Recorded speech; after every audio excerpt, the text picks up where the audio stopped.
Microsoft. Salut à tous et bienvenue dans Bulle d'Art, l'émission qui vous parle d'art contemporain dans le creux de l'oreille et à plusieurs voix. Voilà, d'abord le village où il est né. C'est un peu le berceau, sa mère. Intéressant. Bon, et puis après il a fait une série beaucoup plus... Son premier amour.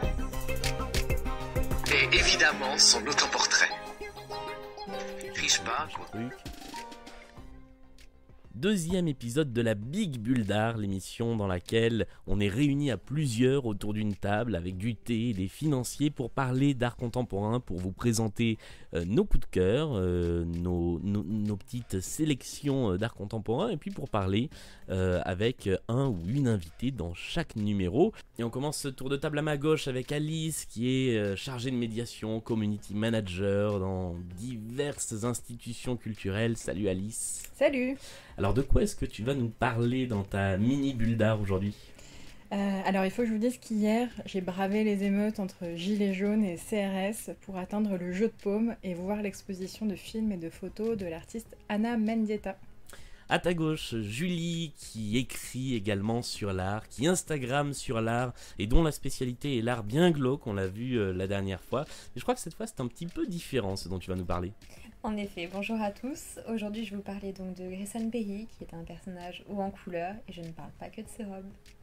Et puis nous sommes encore une fois en direct, c'est une émission franco-belge avec Laure qui fait des vidéos sur sa chaîne L'Art Contemporain et qui depuis quelque temps fait aussi des breaking news. Salut Laure.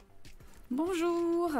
Oui, moi je vais vous parler de ce qui s'est passé dans mon quartier avec une galerie qui a fait une expo 100% Banksy et qui en fait s'est fait voir récupérer toutes les œuvres par les huissiers. Et nous sommes également avec une invitée qu'on est ravis d'accueillir, Stéphanie Vidal, bonjour. Bonjour. Qui est commissaire d'exposition et qui en ce moment présente une expo qui s'appelle Des horizons et le départ à la Maison populaire de Montreuil. C'est exact, merci pour votre invitation.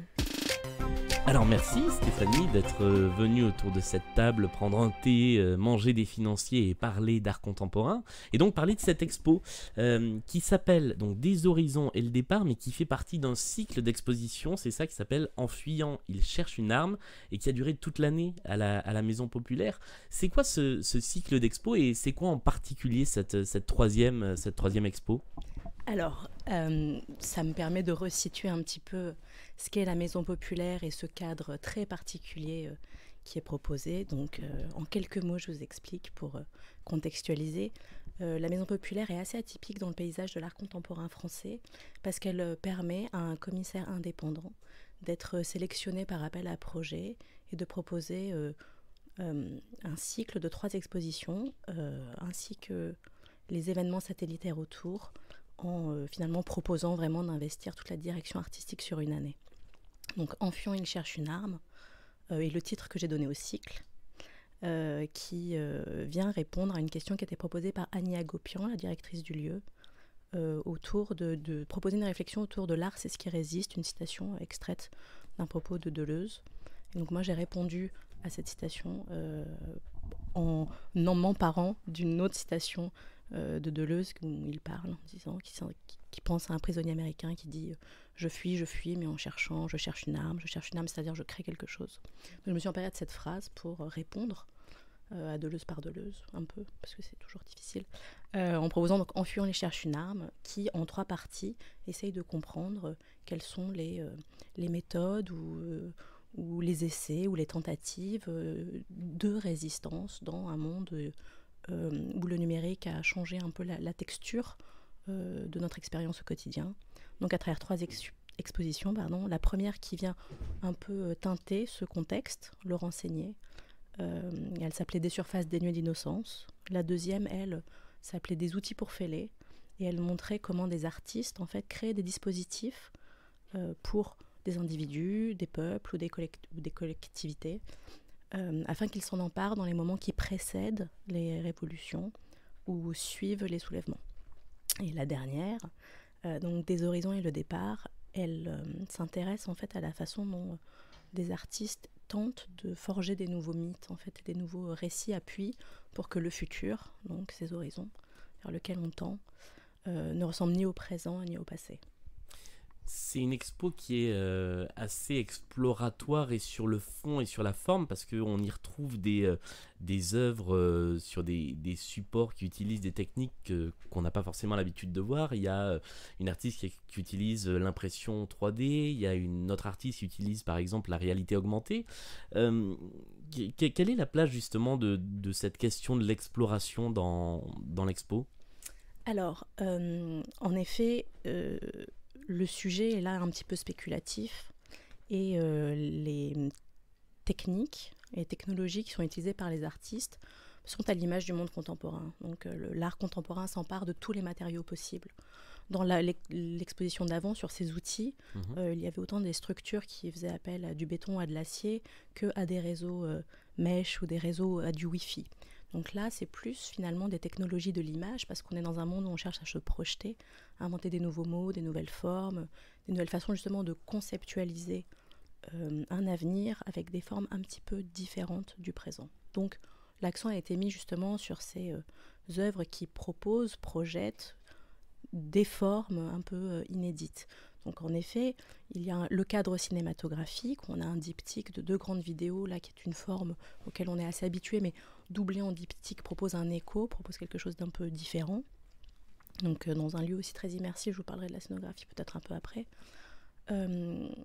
L'impression 3D, en effet, avec Moreshin Alayari, qui est une artiste iranienne installée aux États-Unis, qui s'est fait connaître pas mal pour ses justement projets en impression 3D avec Material Speculation ISIS, où elle recrée en 3 dimensions des artefacts qui avaient été détruits par Daesh. Voilà, et en insérant une carte mémoire à l'intérieur de ces statues pour justement documenter ces artefacts qui ont été détruits. Donc là, elle s'intéresse à la modélisation 3D. On n'a pas montré de figurines, on a montré les vidéos qui viennent documenter ces figurines, où elle recrée actuellement une cosmogonie dans une nouvelle série qui s'appelle She Who Sees the Unknown, donc c'est elle qui voit l'inconnu, où elle s'intéresse en fait à des histoires de déesses, plutôt moyen-orientales, parfois maghrébines, qu'elle va réinvestir, dont elle va s'intéresser à leur passé, elle va les sortir un peu de cet oubli. C'est des déesses en général sombres, ténébreuses, oubliées, et elle va voir en fait à travers elles comment raconter leur histoire et en même temps conférer un futur à cette histoire, créer une cosmogonie pour le futur. Donc il y a Uma qui serait une déesse de la chaleur, celle qui chauffe, qu'on pourrait associer au réchauffement climatique, un problème qui nous concerne tous. Il y a ensuite j'ai un trou. Yajuj Majuj, qui est un peuple qui aurait été, d'après le Coran, qui aurait été enfermé derrière un mur en fer, qui là parle plutôt des politiques d'exclusion de populations qui sont en cours parfois actuellement, et quelque chose de beaucoup plus intime avec Aisha Kandisha, qui est une djinn. Une djinn, c'est une créature surnaturelle, qui évoque plutôt une relation intime ou un chagrin d'amour. Voilà. Et enfin, très rapidement, je conclus avec la réalité augmentée. L'œuvre de Justine Aymar, en fait, s'empare de cette technologie. Elle montre des pierres, de très belles pierres, des gemmes, et grâce à des techniques de reconnaissance de forme, elle permet à des paysages en fait de s'élever. Elle appelle ces paysages des exoscapes, donc on entend exo de l'altérité, escape du paysage. Et donc ce sont des paysages autres avec des musiques qui nous fait apparaître, si on le désire, si on choisit cette interaction et ce contact, nous montre que d'autres mondes sont possibles. Comment est-ce qu'on monte justement une expo où on ne montre pas des peintures ou des sculptures, mais où on montre des œuvres qui font appel à des technologies différentes, à des choses justement qui méritent d'être appréhendées de façon un petit peu différente. Je pense à la réalité augmentée où il faut un smartphone ou une tablette pour voir le processus. Alors, en fait, je dirais qu'on les envisage en pensant à la médiation et au rapport à l'autre, comme on devrait envisager ce cadre pour tout type d'œuvre. C'est-à-dire, l'immédiateté à l'œuvre n'est pas n'est pas assuré parce qu'il s'agit d'une peinture en fait. Ce n'est pas parce qu'on le voit qu'on la regarde. Enfin, donc je pense que là, de fait, ça nous oblige à favoriser l'interaction, mais cette interaction doit toujours être favorisée. Donc là, pour vous donner l'exemple, pour montrer une pièce comme celle de Justine, donc il y a des pierres sur une tablette en forme un peu de filon, en forme de strate. Eh bien, on a dessiné cette tablette, on l'a positionnée à un endroit où des enfants peuvent y avoir accès, à une taille qui permet l'interaction autant avec l'adulte que l'enfant. On a créé un petit cartel exprès avec une photo pour montrer comment on tient la tablette, avec des petits QR codes pour pouvoir les télécharger sur les différentes plateformes. Et on a mis une tablette à disposition pour les gens qui ne sont pas équipés.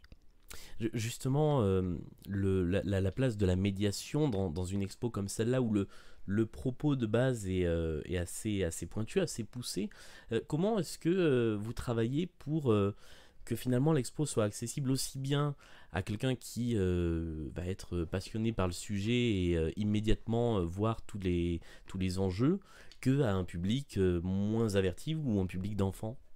Alors, la Maison Populaire a ça de particulier qu'on est obligé d'y penser parce que c'est d'abord un lieu qui mélange les publics avant d'être un centre d'art. C'est un lieu où il y a des adhérents qui viennent pratiquer des activités comme le sport ou la poterie et qui traversent le centre d'art pour aller faire leurs activités. Donc notre public est déjà un public varié avec des intentions et des intentionnalités très différentes.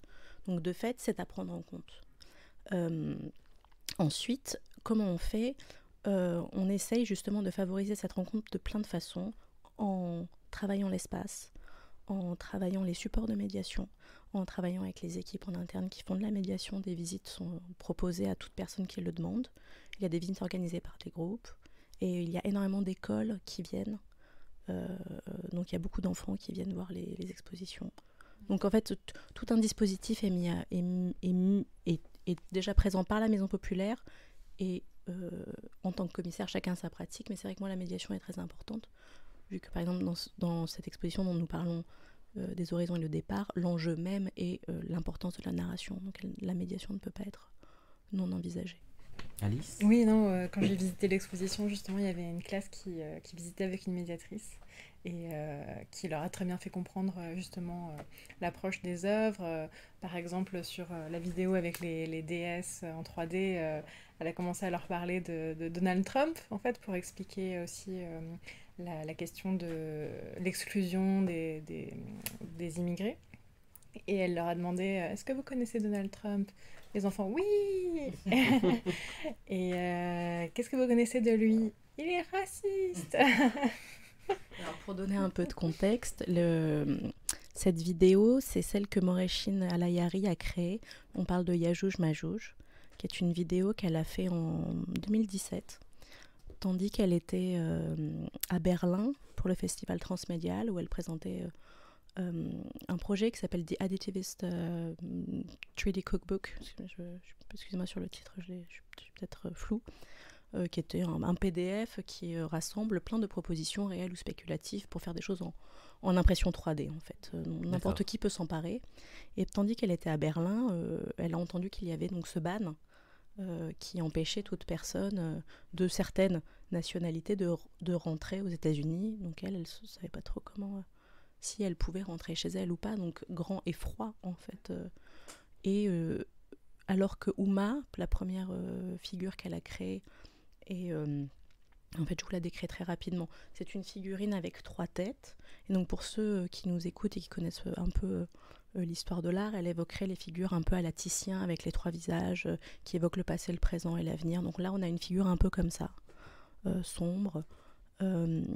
Et donc, tout est très léché, très organisé. Et Yajouj Majouj, c'est éclaté, quoi. On voit le travail se faire et il y a vraiment cet éclatement de la création, de la personne, avec des mots un peu postés aux points cardinaux qui diraient qu'il faudrait complètement reconstruire une géographie personnelle après ce bouleversement intime et global.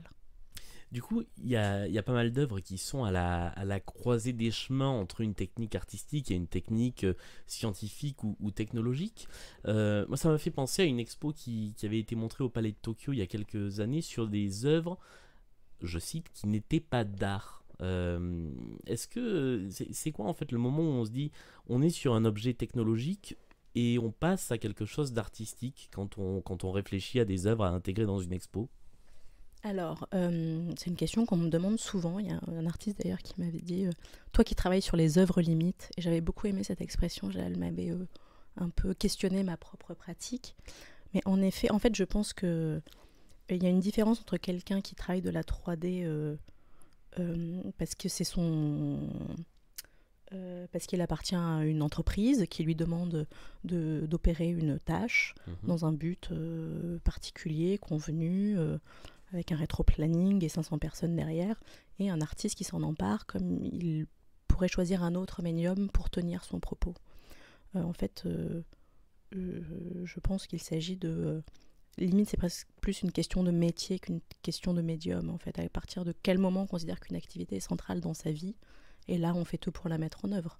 Donc, en cela, l'ingénieur et l'artiste peuvent se retrouver ou se dissocier complètement par rapport, finalement, à l'intentionnalité, je crois, qui est derrière ce pourquoi ils utilisent leur outil. En fait, l'outil a la qualité que l'usage lui confère, en fait.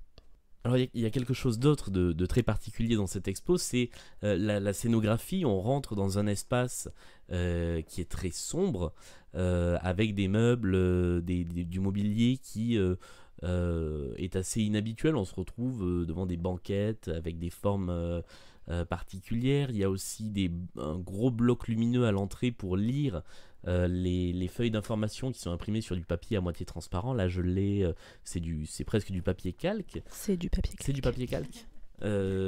Pareil, pour voir les cartels, il faut les éclairer par-dessous avec son téléphone. Pourquoi ce choix de scénographie et comment ça s'est passé? Alors, en fait c'est pareil, je pense que c'est en rapport à la façon dont chaque commissaire envisage la façon dont il souhaite faire propos et la façon dont il conçoit le format d'exposition.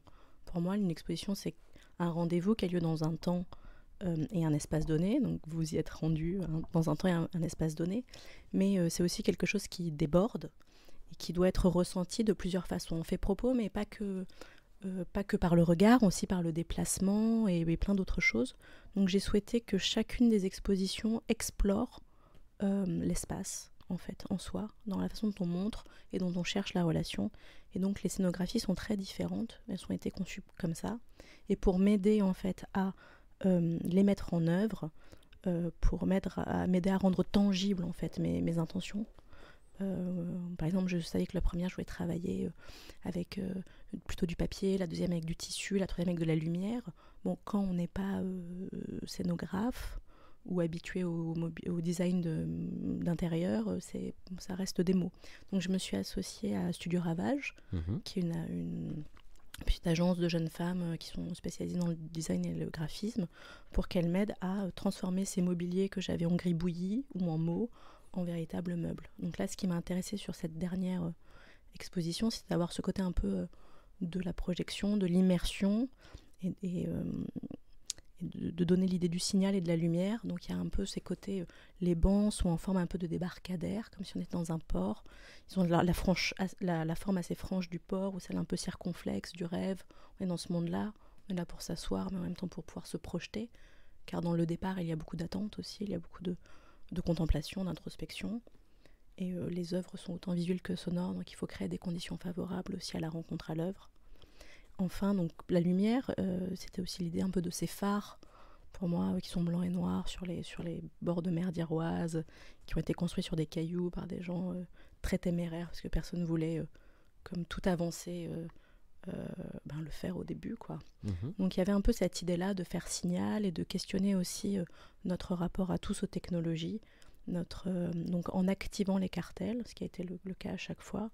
Là, par le téléphone, c'était aussi se rappeler de la puissance de l'outil qu'on a, du fait qu'il peut nous éclairer, du fait qu'on ne peut pas voir dans une époque où il y a vraiment une idée d'économie et d'écologie de l'attention, et que vraiment porter son regard sur ou faire attention à veut vraiment dire quelque chose. Et pour ça, pour la mise en place de cet espace dans le hall, c'est un petit peu le hall d'accueil en fait de la maison populaire, tu as carte blanche. À partir du moment où on te dit vous êtes commissaire de l'exposition, à quel point en fait c'est toi qui vas décider quels sont les artistes, quelle va être la forme que ça va prendre, ou à quel point c'est en discussion avec le reste de l'institution? Alors en fait, comme je vous ai expliqué tout à l'heure, c'est un appel à projet et moi en fait j'avais déjà tout écrit, à part une ou deux petites choses. Donc j'ai fait que implémenter un projet que j'avais écrit quasiment entièrement en juin 2017. Donc ils savaient tout. Normalement, tout était bon. On peut aussi voir dans l'exposition la restitution d'une intervention qui a été menée par Nail Beloufa au mois de juin, je crois, pendant la Coupe du Monde. Ça s'appelle Montrusiat-Treuil. Moi, je suis resté accroché à la vidéo du début à la fin. J'ai trouvé ça vachement bien. Est-ce que tu peux nous raconter un petit peu cette expérience qui a été réalisée? Oui, avec plaisir. Donc, en fait, quand j'ai été choisie sur ce projet, une des petites choses que j'ai rajoutées, en fait, je ne savais pas qu'il fallait montrer le travail de l'artiste en résidence lors de notre dernière exposition en tant que commissaire.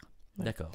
Et donc, par rapport à mon sujet, je me suis dit que ça serait super en fait de travailler avec Nail toute l'année et de faire un projet avec lui. De fait, j'ai eu beaucoup de chance parce qu'il a accepté. Son studio était juste à côté de la Maison Populaire à Montreuil à ce moment-là. Et je voulais le challenger justement sur cette idée un peu de qu'est-ce qui résiste ou pas, parce que plus on essaye de lutter contre un système actuellement, et plus il est fort, plus il nous englobe et plus il nous avale. Et Nail, je trouve, en est très exemplaire dans sa pratique. Et donc, j'ai voulu qu'on travaille, enfin l'inviter, puis travailler avec lui, donc le montrer aussi ses œuvres au cours de chaque exposition. Là, l'œuvre, c'est l'événement qu'on a fait, et donc la vidéo et la documentation de cet événement. Au début, on réfléchissait au potentiel d'autonomie qu'une ville pouvait avoir, donc aux narrations en fait, qui fait que on s'individualise, on crée quelque chose, surtout Montreuil, Grand Paris, etc. Et au final, Nail est venu avec cette idée de travailler avec le club de foot local et de non pas créer une narration d'autonomie pour Montreuil, mais insérer Montreuil dans un contexte global, en fait, de le hacker très simplement en organisant un événement populaire à la Maison Populaire. Donc on a projeté excusez-moi, je bloque. On a projeté un match de la Coupe du Monde de foot le 15 juin, qui était Portugal-Espagne. Nail et son studio avaient travaillé avant avec des petits footballeurs du Red Star de Montreuil pour voir en fait comment eux aimeraient vivre ce match. Comment le localiser et qu'il puisse s'en emparer complètement. Donc ils ont imaginé un studio TV, ils ont imaginé comment remplacer les pubs par des pubs qu'ils ont créées eux-mêmes. L'histoire est assez rigolote. C'est un garçon, il a un chagrin d'amour, et alors ses copains lui commandent une pizza au Nutella qui arrive par voiture volante. Donc c'était la publicité. Et ensuite aussi les enfants ont commenté le match. Alors, de deux façons, en se passant le micro les uns les autres avec des degrés d'expertise variés, allant de oui, c'est Ronaldo qui est dans la surface de réparation à c'est quelqu'un qui fait la passe à quelqu'un, c'était hyper drôle, et en envoyant aussi des effets sonores et visuels, de la musique, des flammes, enfin c'était vraiment très très très sympathique. Et donc c'est ça qui est documenté. L'œuvre était cet événement, ce moment de réappropriation et d'amusement en fait, et qui est donc là présent par cette vidéo où on les voit jouer au foot avec l'équipe de Nail, tourner, voir comment on crée des effets spéciaux, regarder finalement les techniques de l'image dans lesquelles ils sont complètement immergés sans forcément comprendre tout à fait les enjeux de ces images. Il y avait une autre exposition que tu as montée, on peut voir ça dans ton portfolio, et je voulais revenir dessus parce que j'ai trouvé ça tout particulièrement intéressant. C'est une expo c'est une expo virtuelle, si j'ai bien compris, dont je ne retrouve pas le nom car je suis Est-ce très qu'on mal. parle d'une expo par email? Exactement, c'est ça. Alors, on parle d'une expo par email qui s'appelle Making Contact. Voilà, c'est ça, je l'avais sous les yeux pile à ce moment-là. Et donc c'est à chaque fois une relation entre un artiste et un créateur sur Internet, mais qui n'est pas forcément artiste, avec des échanges par email et un travail fait entre les deux. Comment ça s'est passé ? Alors, je vais repréciser, c'est presque ça. Ouais. En fait, c'est une plateforme qui s'appelle CoProject, Mhm. qui est fait par de Jeff Koh, je crois, qui est basé en Irlande et qui vient de Middle East, mais j'ai peur de me tromper, et qui propose en fait une curation purement online, et donc une qui s'appelle Slowly 10. Donc, où 10 mails sont envoyés sur l'espace de 2 semaines, 2 fois 5 jours ouvrés. Et on a proposé un projet avec Caroline de Liotraz, qui est une artiste qui travaille justement aussi les formats numériques, parce qu'on se demandait en fait comment des œuvres naissaient d'une négociation entre une personne dont le métier est d'être artiste et des personnes, comme on discutait peut-être tout à l'heure, qui utilisent le web ou le numérique, mais qui n'en font pas forcément leur métier, en fait.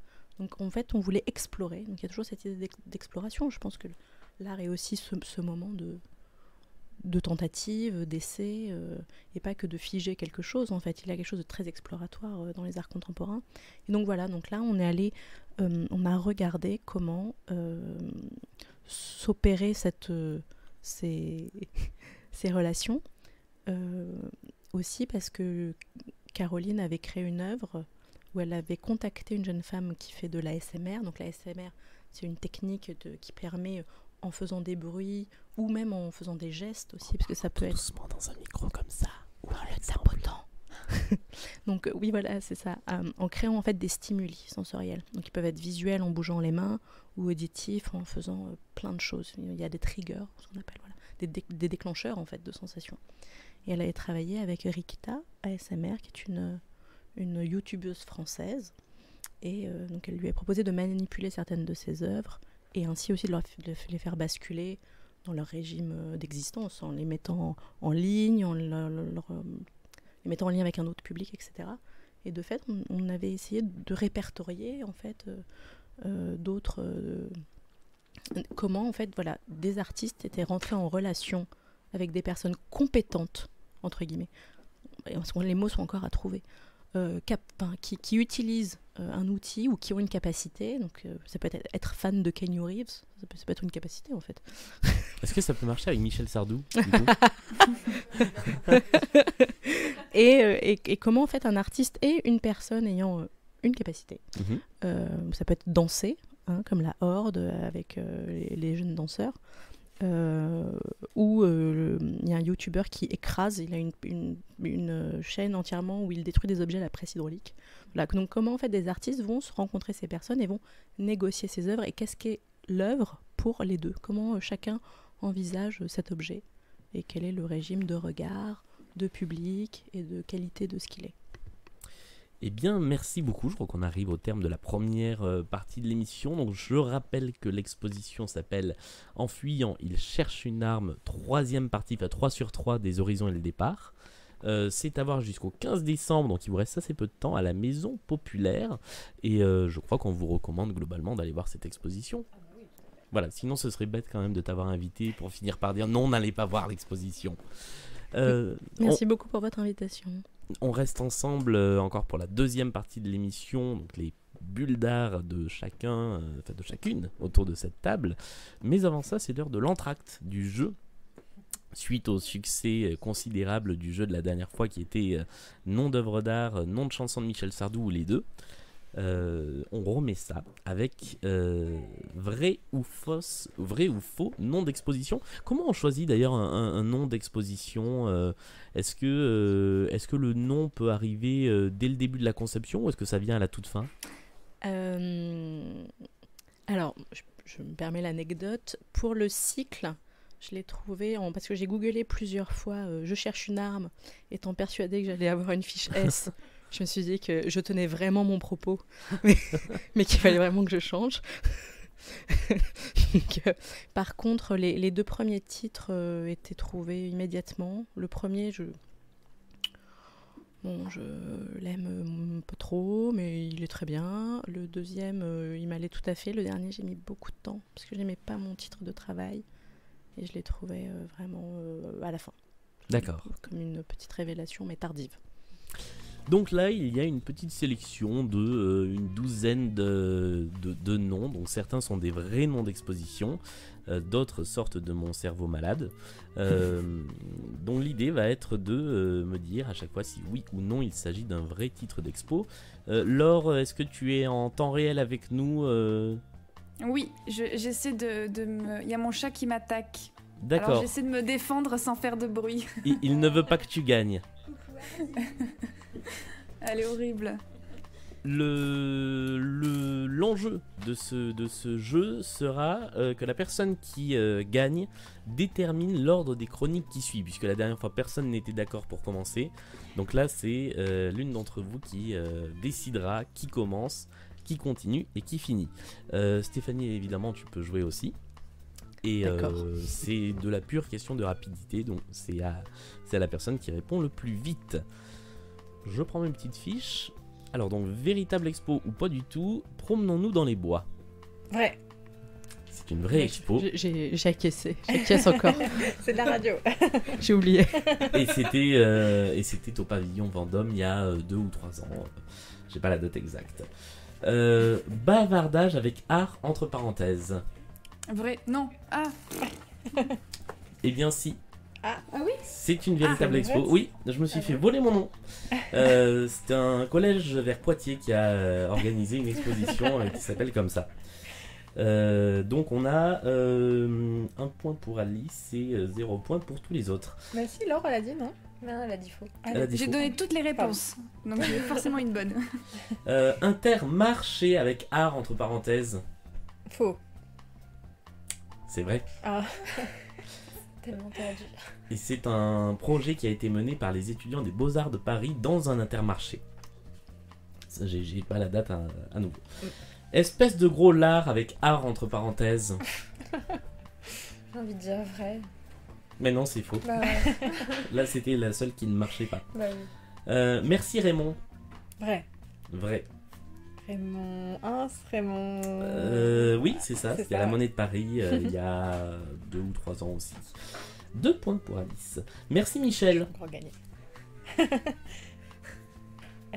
Vrai. Non, c'est faux. Il y a un truc avec Michel là, dans cette émission. Oui. Ouais. Si tu me crois pas, et tarte ta gueule à la récré. Ah, c'est une chanson. Non. Oui, mais est-ce que c'est une expo? Non, c'est trop long. Non, effectivement, c'est trop long. Ce n'est pas une expo. 3e point pour Alice. Logical Song. Ah bah oui. Bonne Bagval. réponse. Oui, c'est vrai que là, tu étais un peu avantagé. Je triche. Ah, mais je crois que je l'avais vu d'ailleurs. Mm. Bon, tant pis pour moi. Excellente exposition. De Ange les chiens. Je l'avais vu. Rendez-vous partie 4. Oui.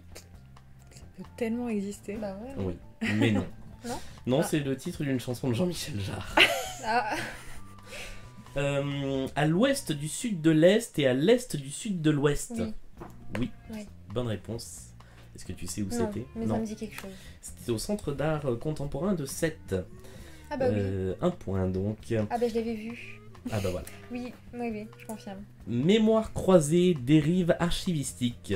Oh oui, Bonne réponse. ça c'est sûr, ça existe. Oui. C'était une exposition en 2015 à l'Institut national d'histoire de l'art.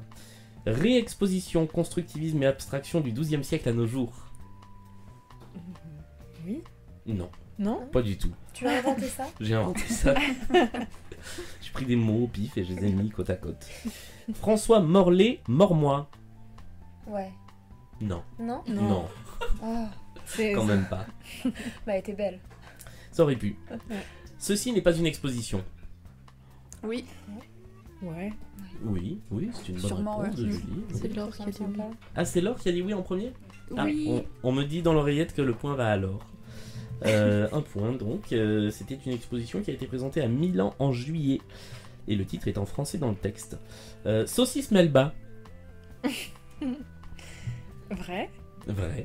Exactement, c'est une Je suis exposition pas du tout où, mais qui a été présentée à Lausanne dans l'espace public qui mêlait art et gastronomie. Et enfin, Les jours sont des chiens. Oui. Mais c'était en anglais. C'était en anglais. Le petit piège. oui. Et c'était donc Au l'exposition Palais de Tokyo. au Palais de Tokyo de Camille Enrault. Ce qui nous fait, si je dis pas de bêtises, 1000 4 pour points. Alice. 0 pour les autres. 4 points pour Alice, 2 pour Julie, 1 pour Laure. Je crois que c'est ça. T'avais plus que J'ai deux. pas un petit peu plus que Ou deux, 3 je crois. peut-être. Mhm. Moi, j'ai- Alice On a 1000 réécoutera. de toute Mais de toute façon, Mais voilà, c'est Alice qui a gagné, de donc toute on façon, s'en c'est fout. Alice qui a gagné. Comme d'habitude. Alors donc, tu as la lourde responsabilité de décider qui va faire sa chronique en premier et qui conclura. Moi, je dirais Laure. Ouais, Pour commencer. Pour commencer. pour commencer. Mais Et c'est ensuite horrible. Ouais.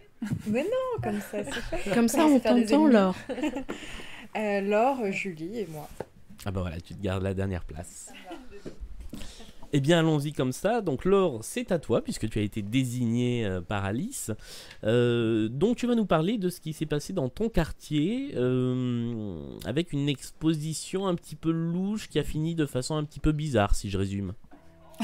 C'est ça. Tout à fait. Juste, c'est 5 minutes, c'est ça? Oui, c'est ça. Enfin, si ça déborde, c'est pas très 5 grave. bonnes minutes. Ok, Et si ça fait Alors. moins, c'est pas très grave non plus. très bien. Du coup, oui, dans mon quartier, quand je revenais de mon cours de japonais, je suis tombée sur une galerie qui était pas là avant et qui était un peu putaclic, comme on dit dans le milieu, avec une expo 100% Banksy, avec la jeune fille au ballon rouge et tout ça, genre une semaine, 10 jours après l'affaire Banksy avec son œuvre qui s'autodétruit. Donc moi, je me dis, tiens, qu'est-ce que c'est que ça? Et au fur et à mesure, toutes les semaines, je repasse devant et je vois que un jour, il n'y a plus rien à l'intérieur. Il y a encore quelques tags, mais il n'y avait plus aucune œuvre. Du coup, j'ai fait mes petites recherches. Et en fait, la galerie, elle s'appelle Stockard et c'est une ASBL, donc c'est une association à but non lucratif, qui est composée de 2 personnes qui, en fait, se sont dit on va faire une expo sur l'art urbain. En fait, les œuvres qu'ils ont eues de Banksy, en fait, la grande majorité, elles appartiennent à son ancien manager. Et ils les ont eues via une société allemande. Sauf qu'en fait, cette société allemande, elle était pas super clean. Déjà, le premier problème qu'il y a eu, c'est que les contrats qu'il y a eu entre la société allemande et la galerie étaient que en allemand. Et en fait, dans la galerie, ils parlent pas allemand. Mais apparemment, ça les a pas perturbés de signer des papiers qu'ils savaient pas lire, parce qu'ils ont dit OK. Et 15 jours après avoir ouvert l'expo, ils se sont rendus compte que, en fait, ils étaient absolument pas dans la légalité, parce qu'il y avait une petite clause du contrat qui disait qu'il fallait que les propriétaires des œuvres aient donné leur accord pour pouvoir exposer. Et ils n'avaient pas cet accord-là, parce que du coup, la quasi-totalité des œuvres, elles appartiennent à l'ancien manager de Banksy. Et là, où ça devient assez sympa et assez croustillant, je trouve, c'est que d'un côté, on a Banksy qui, sur son site, a mis la galerie en disant que c'était une grosse arnaque, qu'il fallait pas y aller, que ça coûtait 15 balles, qu'il n'avait pas donné son accord. Mais, en parallèle, il y a une des 2 personnes qui a fondé la galerie qui dit qu'ils l'ont eu au téléphone et qu'ils ont dit qu'ils n'étaient pas trop d'accord, mais qu'après, vu qu'ils ont arrêté de répondre, ben, ils ont fait comme ils voulaient. Donc moi, je trouve ça assez... Enfin, qui a raison, qui a tort? Est-ce que Banksy dit la vérité? Est-ce que la galerie dit la vérité ou pas? Et c'est eux-mêmes, en fait, qui ont contacté les huissiers pour qu'ils viennent récupérer les œuvres, parce que j'imagine que le propriétaire des œuvres, s'il veut pas qu'elle y soit, il peut les mettre un petit procès, je sais pas, dire qu'ils sont vraiment pas contents. Et donc, du coup, la galerie, il n'y a plus rien dedans, mais on sait toujours y aller, toujours pour 15 balles l'entrée, et il n'y a rien à voir à l'intérieur. D'accord, elle C'est est ça. encore ouverte, mais il y a plus rien dedans. Bah c'est ça, moi j'y suis passée il y a la semaine dernière parce que je voulais faire justement des petites vidéos de l'extérieur parce que je prépare une vidéo là-dessus, donc je voulais avoir de la matière.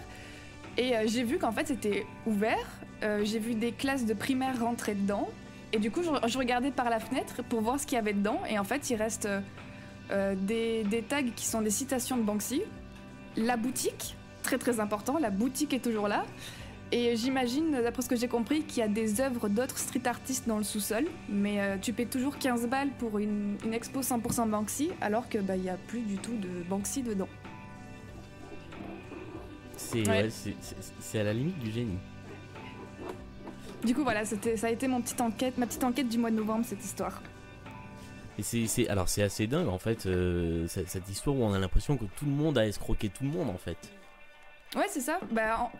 La société allemande, en fait, apparemment, c'était une grosse arnaque parce que avant c'était une société qui vendait de la viande, qu'ils ont un capital de... Ouais, c'est ça. Ils ont un capital de 25 000 € et leurs comptes sont dans le rouge. Donc apparemment, les œuvres, ils les avaient même pas de base. Et donc moi, je comprends pas comment ces œuvres se sont retrouvées sur place. Mais ouais, il y a un gros non-dit. Et il y a personne qui médiatise vraiment ça. Du coup, moi, j'ai galéré à trouver des articles complets. Et le plus complet que j'ai trouvé, c'était un article canadien. Tu vas être la lanceuse d'alerte là-dessus. C'est ça. Mais voilà. Eh bien, merci beaucoup, Laure, pour Je t'en prie. Pour ce pavé dans la mare. Non, mais qui nous montre bien que affaire à suivre et que quand il s'agit d'artistes comme Banksy, on est prêt à peu près tout et n'importe quoi pour l'exposer ou le vendre ou en avoir. C'est assez dingue. Bah, surtout que un des deux qui a créé la galerie, il a dit qu'il avait eu Banksy au téléphone. Alors déjà, rien que ça, moi, ça m'impressionne. T'as eu Banksy au téléphone. Oui, bonjour, je suis Banksy et je voudrais vous parler. C'est ça. Et genre, quand il était au téléphone avec, Banksy lui a dit qu'il n'était pas très très d'accord sur le fait que ça soit payant, l'entrée. Et le mec aurait répondu à Banksy, genre texto, je leur ai dit qu'ils étaient peut-être millionnaires, mais pas nous, et qu'on peut pas se permettre de faire une expo de cette envergure non payante. Tu te vois, toi, dire à Banksy, toi, t'es millionnaire, mais moi, non. C'est pas possible, quoi. C'est complètement dingue. Bah, surtout que tout le monde peut appeler pour dire « je suis Banksy ». Oui, c'est finalement. Ça.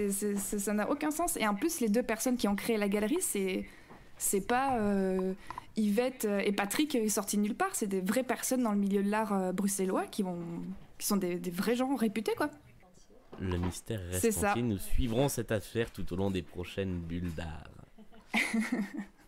On continue notre petit tour de table, du coup, avec toi, Julie.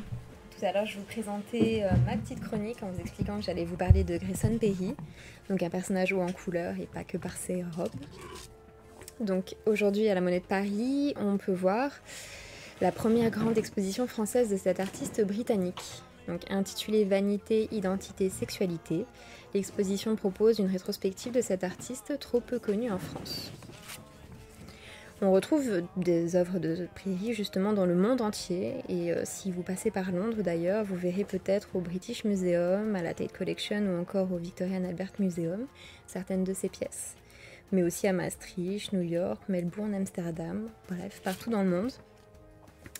Et donc, Grayson Perry, dans les années 80, s'est fait connaître grâce à ses céramiques, pour lesquelles il mélange plusieurs techniques, que ce soit des textes manuscrits, pochoirs, transferts photographiques ou des mots. Il revisite ainsi la pratique, mais aussi le statut d'artisan, dont il ne se détachera jamais. On apprend d'ailleurs, lors de l'exposition, qu'il continue de travailler seul. Il n'a pas une équipe dédiée pour préparer les vases géants qu'on peut voir dans l'exposition. Et il explique justement qu'il doit régulièrement refuser des commandes parce qu'il n'est pas en mesure de pouvoir assurer la création. Et donc ça, c'est véritablement par choix, non par contrainte, c'est une volonté de sa part. Pour revenir à l'exposition, le parcours est segmenté en 10 chapitres thématiques, au cours desquels on découvre les références autobiographiques que Grayson Perry présente tout au long de son travail, que ce soit sur son enfance, sa famille ou encore son alter ego féminin, Claire. Oui, parce que je ne l'ai pas précisé, parce que je ne veux pas trop spoiler non plus l'exposition pour celles et ceux qui ne connaissent pas l'artiste, ni son univers, mais il y a bien un alter ego féminin. Et c'est pas tout, il nous réserve pas mal de surprises cet artiste. Le parcours de l'exposition passe donc par des chapitres tels que identité, masculinité ou encore sexualité, société ou vanité. Sans rentrer dans les détails de l'exposition, je vous laisse les découvrir par vous-même si vous avez envie d'aller faire un petit tour à la Monnaie de Paris. Dans son univers, qui à première vue est coloré, Perry traite en fait de questions sur l'être, le paraître ou encore les classes sociales, avec la violence qui peut se dégager de ces questions. Entre les vases géants et les tapisseries aux dimensions remarquables, on peut admirer aussi une moto faite à l'effigie d'Alan Messless. Mais qui est Alan Messless, me direz-vous? Mais qui est Alan Messless? Mais très bonne question, Julien, je te remercie de la poser. C'est tellement spontané. Eh bien, Alan Messless est en fait un personnage très important dans la vie de Perry, qui le suit depuis son enfance. Il s'agit en fait d'un ours en peluche, qui est venu remplacer dans sa vie la figure paternelle, qui a été soit absente, soit extrêmement violente. Et pour terminer, Perry a l'habitude de porter des vêtements dits féminins, et à ce propos, il dit justement « J'ai compris qu'être un travesti ne signifiait pas faire semblant d'être une femme. Il s'agit de porter des vêtements faisant naître en moi les sentiments que je voulais éprouver. » Et je trouve que c'est très bien de finir ma chronique sur cette petite citation de l'artiste.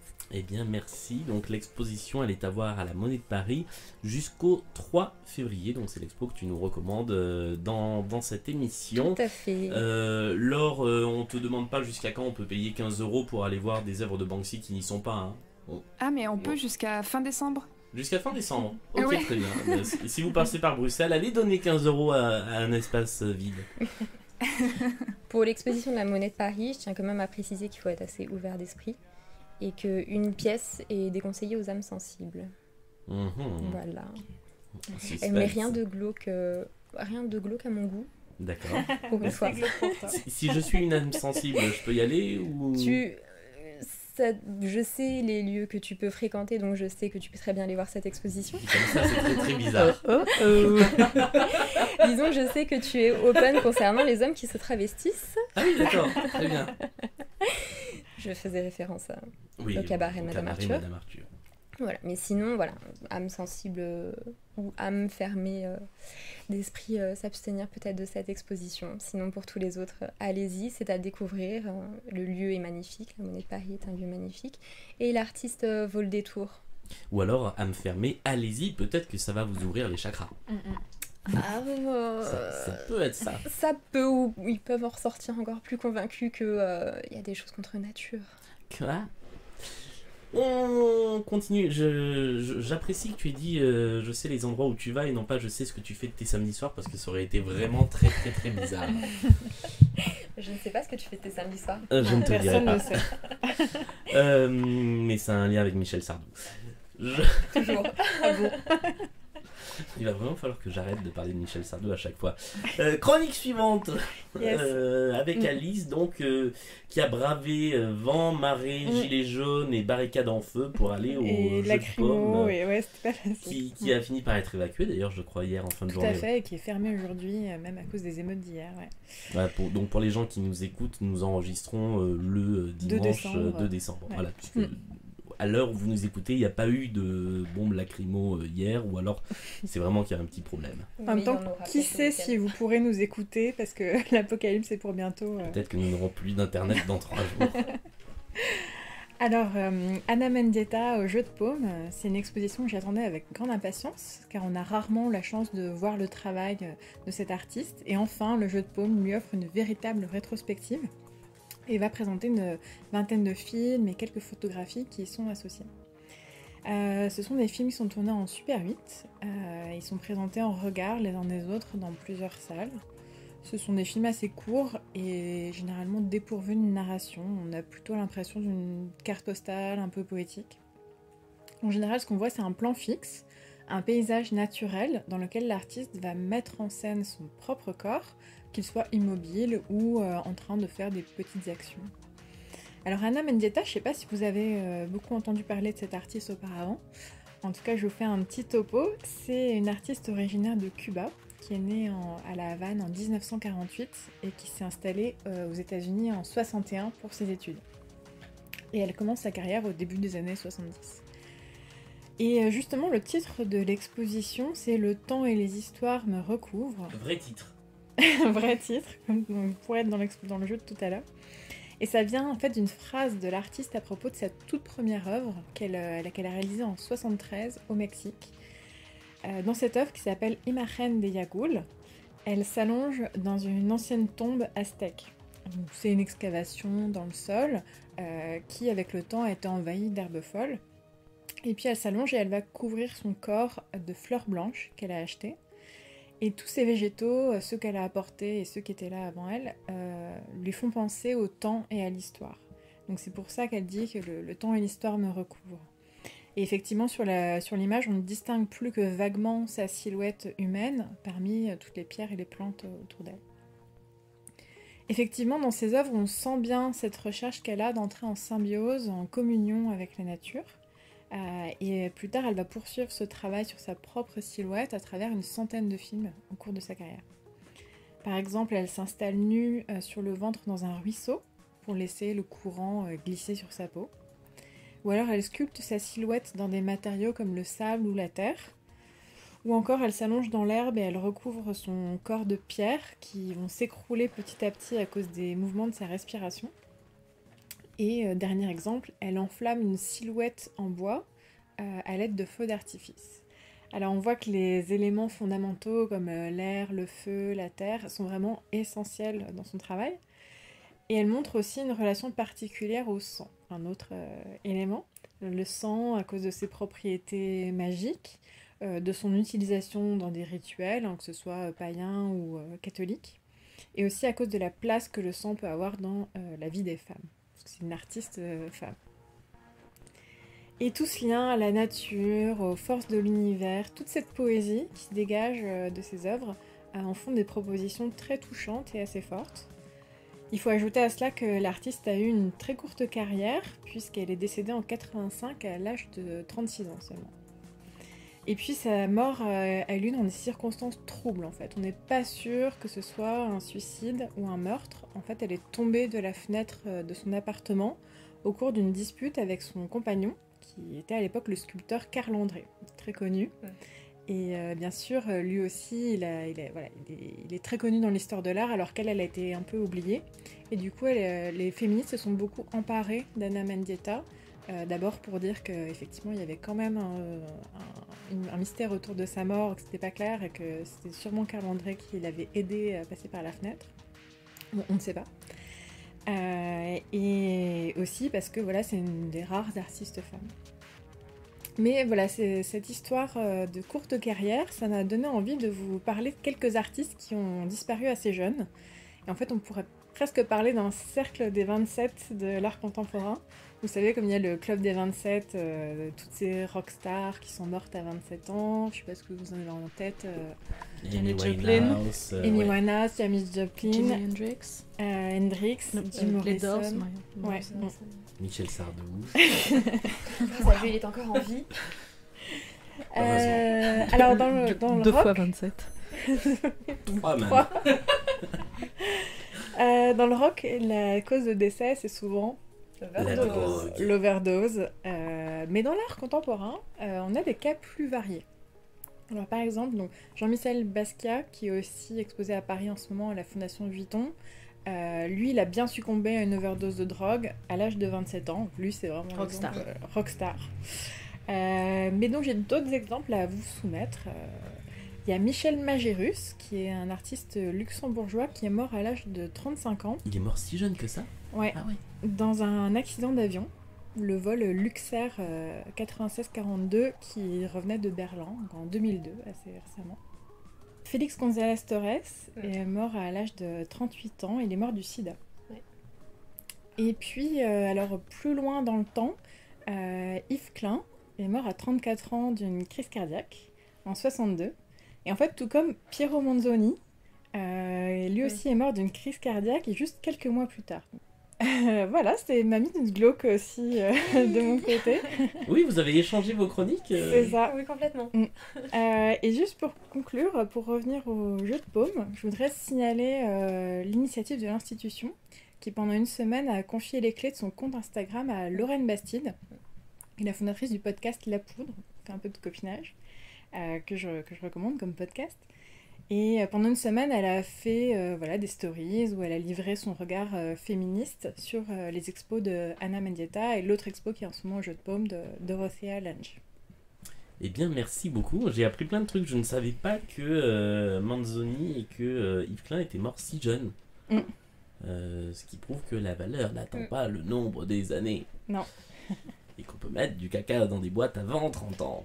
Petite anecdote, il y a une merde d'artiste qui est actuellement exposée au musée d'histoire du judaïsme qui passe complètement inaperçue parce qu'elle est quasiment posée au sol dans une vitrine et on la remarque pas. D'accord. Petite anecdote, si vous allez faire un tour là-bas, cherchez-la. Il y a une enquête à mener. Voilà. Ah non, mais Sauf si vous avez vu mes stories, dans ce cas-là, c'est triché. Non, mais c'est une très bonne recommandation parce que ce que je vais dire est très bizarre, mais je n'ai jamais vu de merde d'artiste en vrai. Bah, j'étais assez contente de la voir, mais on la voit quasiment pas en fait, véritablement. D'accord. Bah, je vais vous spoiler, il y a l'urinoir de Duchamp, et en bas de l'urinoir de Duchamp, en bas du socle, il y a une merde d'artiste. Alors que normalement, ça doit être dedans. Bien. Non, c'est un urinoir. Oui, Faut c'est pas vrai, quelqu'un dans les pardon. urinoirs. C'est une fontaine d'ailleurs. Eh bien, merci beaucoup Alice pour cette chronique qui nous a appris plein de petites choses. Et donc l'exposition d'Anna Mendieta est à voir jusqu'au 27 janvier prochain, donc au Jeu de Pommes qui se trouve place de la Concorde, en espérant qu'il rouvre ses portes rapidement. Pour ma part, donc je ne fais pas de chronique complète dans cette émission parce que eh bien, j'en fais déjà une par semaine en monopolisant la parole. Donc par contre je vais vous dire ce que sera la prochaine bulle d'art. Elle sera consacrée à une expo qui s'appelle Je me souviens images oiseaux, qui est à la Terrasse, l'espace d'art de Nanterre, et dont les commissaires eh bien, ne sont pas forcément ce qu'on attend d'une exposition. C'est ça qui est très étonnant, mais je ne vous en dis pas plus pour garder le suspense, sachant que j'ai écrit un article dessus qui est publié aujourd'hui, donc finalement il n'y a aucun suspense. Voilà. Oui, en fait l'expo a été montée dans des ateliers à la maison centrale de Poissy, et donc ce sont les détenus qui sont les commissaires de cette expo. Voilà. C'est la fin de cette big bulle d'art. Merci de nous avoir suivis. Merci Stéphanie d'être restée avec nous tout le long de cette émission. Merci pour votre invitation. Et puis merci Alice, merci Julie, merci Laure. On se retrouve dans à peu près un mois pour reparler d'art contemporain, repartager nos coups de cœur et refaire un jeu complètement loufoque. La Big Bulle d'art, ça se retrouve sur les réseaux sociaux, sur Twitter @bulle_d'art, sur Facebook Bulle d'art et bavardage, et sur Instagram @bavardage tout court. Bavardage avec un T, comme dans l'expo qui a été organisée à Poitiers. N'hésitez pas à nous faire des retours, des commentaires, des suggestions sur ce que vous avez pensé de cet épisode et du précédent, et à vous abonner au podcast sur Apple, sur Spotify, sur Deezer et sur toutes les plateformes de podcast. À très vite.